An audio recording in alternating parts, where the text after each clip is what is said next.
નમસ્કાર, આપ જોઈ રહ્યા છો એમજી લાઈવ ન્યૂઝ। મહેસાણા જિલ્લામાં સરભા માતા મરણના બિહામણા આંકડાને કાબૂમાં લેવા કમર કસી અને સરભા માતા મરણ દર ઘટ્યો। મહેસાણા જિલ્લામાં અગાઉ પૂરતી આરોગ્ય સેવાઓના અભાવે સરભા માતાઓના મોતનો આંકડો જે પહેલાં ચિંતાજનક હતો, જે મહેસાણા જિલ્લા વિકાસ અધિકારી ડૉક્ટર હસરત જસ્મીનના સીધી દેખરેખ હેઠળ અને માર્ગદર્શન હેઠળ THO સહિત તાલુકા અને જિલ્લા આરોગ્ય ટીમો સાથે સતત સંપર્કમાં રહીને સરભા માતા મરણના ગ્રાફને ઘટાડવામાં આવ્યો। જોકે યોગ્ય માવજત અને આયોજન સાથે પૂરતી આરોગ્ય સેવાઓના કારણે સરભા માતાઓના મરણના આંકડામાં છેલ્લા 4 વર્ષમાં સતત ઘટાડો નોંધાયો છે। મહેસાણા જિલ્લા વિકાસ અધિકારી ડૉક્ટર હસરત જસ્મીનના માર્ગદર્શન હેઠળ મુખ્ય જિલ્લા આરોગ્ય અધિકારી doctor Bharat Solanki, THO doctor Shrimali અને તેઓની સમગ્ર ટીમે મહેસાણા જિલ્લા અને તાલુકામાં સરભા માતા મરણના બિહામણા આંકડાને કાબૂમાં લેવા કમર કસી હતી।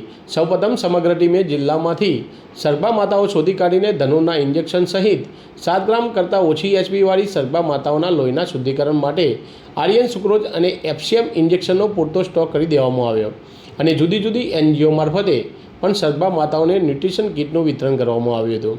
કેટલાક ચોક્કસ સંજોગોમાં સરભા માતાની સારવાર માટે પ્રાઇવેટ હોસ્પિટલો સાથે MOU કરવામાં આવ્યા। ANC રજિસ્ટ્રેશન કર્યા બાદ સરભા માતાઓના સ્વાસ્થ્યનું માઇક્રોબ્રથ પ્લાનિંગ કરવામાં આવ્યું હતું।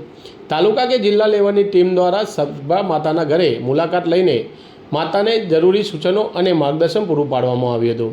અતિ જોખમી કક્ષામાં આવતી માતાને સરકારના આદેશ મુજબ જિલ્લા સરકારી હોસ્પિટલ કે મેડિકલ કોલેજોમાં દાખલ કરવામાં આવી હતી। જિલ્લા સરકારી મેડિકલ કોલેજમાં દાખલ થનાર સરભાબેનને શરૂઆતમાં 5,000 રૂપિયા અને ડિલિવરી બાદ 10,000 રૂપિયાની સહાય આપવામાં આવી।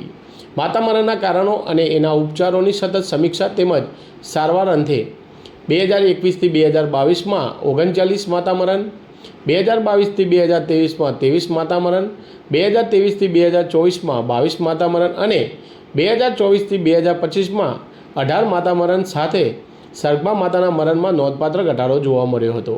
નોંધનીય બાબત એ છે કે ગયા વર્ષે વિસનગર તાલુકામાં એક પણ માતા મરણ નોંધાયું નથી। Bureau chief Chetan Patel, Mehsana.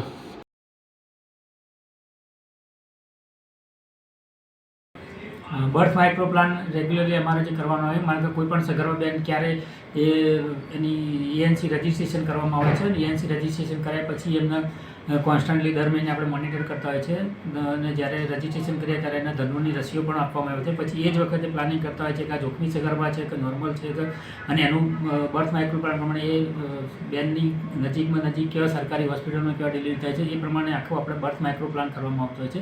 તેમજ આ તમામ જે સગર્ભા બહેનો છે તેમજ જોખમી સગર્ભા બહેનો અહીંથી જિલ્લા લેવલથી પણ આપણે મોનિટરિંગ કરવામાં આવે છે અને અહીંથી પણ રેગ્યુલરલી એ બહેનોને અમે કોલ દ્વારા પણ પૂછતા હોઈએ છીએ અને જ્યારે તમામ અહીંથી અધિકારીઓ અને તાલુકા લેવલના અધિકારીઓ પણ આ તમામ જે સગર્ભા બહેનો હોય છે એમની ગૃહ મુલાકાત લઈ અને એમની વિઝિટ કરવામાં આવતી હોય છે અને એ પ્રમાણે એમની જરૂરિયાત મુજબ એમને સૂચના આપવામાં આવે છે। બીજી વસ્તુ છે કે આપણે જરૂરિયાત મુજબ આપણા રેફરલ સિસ્ટમમાં પણ સારો એવો આપણે મહેસાણા જિલ્લામાં જે એમ્બ્યુલન્સ આપણને મળી તો એ એમ્બ્યુલન્સના કારણે આપણે કોઈ માનો કે જોખમી સગર્ભા બેન હોય ને એને જો આગળ વધુ સારવારમાં તે રિફર કરવાની હોય તો એમ્બ્યુલન્સ મારફતે આપણે તાત્કાલિક એને જે જગ્યાએ જે જરૂરિયાત હોય, માનો કે બ્લડની જરૂર હોય તો એવી ફેસિલિટીમાં આપણે એને રિફર કરતા હોઈએ છીએ તો એને તેઓ પ્રોપર સારવાર મળી શકે અને આ બધા એક્ટિવિટીના કારણે આપણે માતા મરણમાં આપણે ઘણો બધો ઘટાડો કરી શકીએ છીએ। કોઈ પ્રાઇવેટ હોસ્પિટલો સાથે MOU એવું કંઈ કરેલું છે? ના, પ્રાઇવેટ હોસ્પિટલ સાથે એવું કશું નહીં, પણ પ્રાઇવેટ હોસ્પિટલમાં પણ કોઈ અમારા સગર્ભા બહેનોને જેવી કોઈ દાખલ કરવામાં હોય તો એનું પણ અમે મોનિટરિંગ અને સુપરવિઝન કરતા હોઈએ છીએ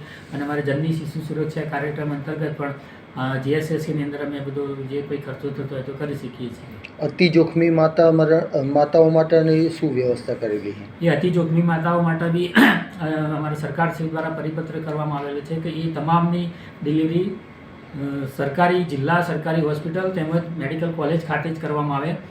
તો અમે આ રીતે કોઈપણ તાલુકાની આવી જોખમી સગર્ભા બહેનો હોય તેને આપણે વડનગર મેડિકલ કોલેજ છે, અહીંયા આપણે સિવિલ હોસ્પિટલ છે, અહીંયા લાવીને જ આપણે એની સુવાવડ કરાવતા હોઈએ છીએ અને આ જે સગર્ભા જોખમી અતિ જોખમી સગર્ભા જે બહેનો છે એને પણ સરકાર દ્વારા પહેલાં 5,000 અને પછી જો હોસ્પિટલમાં મેડિકલ કોલેજ અને સરકારી હોસ્પિટલમાં ડિલિવરી થાય અને 7 દિવસ સુધી જો હોસ્પિટલમાં રહે તો એને બીજા 10,000 એમ કરીને ટોટલી સગર્ભા બહેનને 15,000 રૂપિયા જેવી નાણાકીય સહાય એના ડાયરેક્ટ DBT મારફતે એના ખાતામાં જમા કરવામાં આવતી હોય છે।